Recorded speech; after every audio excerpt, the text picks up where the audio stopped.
श्री कृष्ण ने तोड़ा सत्यभामा का घमंड। श्री कृष्ण भगवान द्वारिका में रानी सत्यभामा के साथ सिंहासन पर विराजमान थे। निकट ही गरुड़ और सुदर्शन चक्र भी बैठे हुए थे। तीनों के चेहरे पर दिव्य तेज झलक रहा था। बातों ही बातों में रानी सत्यभामा ने श्री कृष्ण से पूछा कि हे प्रभु, आपने त्रेता युग में राम के रूप में अवतार लिया था। सीता आपकी पत्नी थी, क्या वो मुझसे भी ज्यादा सुंदर थी? द्वारकाधीश समझ गए कि सत्यभामा को अपने रूप का अभिमान हो गया है। तभी गरुड़ ने कहा कि भगवान, क्या दुनिया में मुझसे भी ज्यादा तेज गति से कोई उड़ सकता है?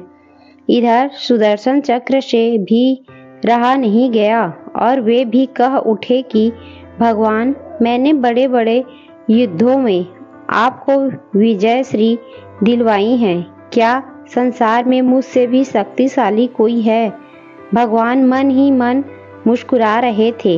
वे जान रहे थे कि उनके इन तीनों भक्तों को अहंकार हो गया है और इनका अहंकार नष्ट करने का समय आ गया है।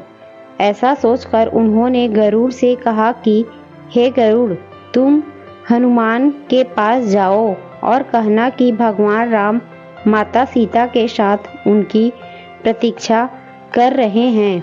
गरुड़ भगवान की आज्ञा लेकर हनुमान को लाने चले गए। इधर श्री कृष्ण ने सत्यभामा से कहा कि देवी, आप सीता के रूप में तैयार हो जाए और स्वयं द्वारिकाधीश ने राम का रूप धारण कर लिया। मधुसूदन ने सुदर्शन चक्र को आज्ञा देते हुए कहा कि तुम महल के प्रवेश द्वार पर पहरा दो और ध्यान रहे कि मेरी आज्ञा के बिना महल में कोई प्रवेश न करे। भगवान की आज्ञा पाकर चक्र महल के प्रवेश द्वार पर तैनात हो गए। गरुड़ ने हनुमान के पास पहुंचकर कहा कि हे वानर श्रेष्ठ, भगवान राम माता सीता के साथ द्वारिका में आपसे मिलने के लिए प्रतीक्षा कर रहे हैं।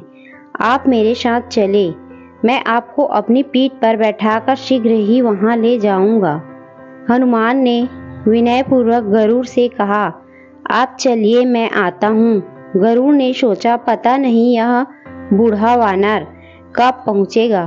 खैर, मैं भगवान के पास चलता हूँ। यह सोचकर गरुड़ शीघ्र से द्वारिका की ओर उड़े।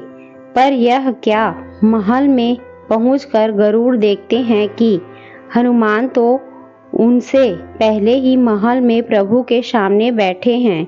गरुड़ का सिर लज्जा से झुक गया। तभी श्री राम ने हनुमान से कहा कि पवन पुत्र, तुम बिना आज्ञा के महल में कैसे प्रवेश कर गए? क्या तुम्हें किसी ने प्रवेश द्वार पर रोका नहीं? हनुमान ने हाथ जोड़ते हुए सिर झुकाकर अपने मुंह से सुदर्शन चक्र को निकालकर प्रभु के सामने रख दिया। हनुमान ने कहा कि प्रभु, आपसे मिलने से मुझे इस चक्र ने रोका था, इसीलिए इसे मुंह में रख मैं आपसे मिलने आ गया। मुझे क्षमा करे। भगवान मन ही मन मुस्कुराने लगे। हनुमान ने हाथ जोड़ते हुए श्री राम से प्रश्न किया, हे प्रभु, आप अपने माता सीता के स्थान पर किस दासी को इतना सम्मान दे दिया कि वह आपके साथ सिंहासन पर विराजमान हैं? अब रानी सत्यभामा का अहंकार भंग होने की बारी थी। उन्हें सुंदरता का अहंकार था जो पल भर में चूर हो गया था। रानी सत्यभामा, सुदर्शन चक्र व गरुड़ तीनों का गर्व चूर चूर हो गया था। वे भगवान की लीला समझ रहे थे।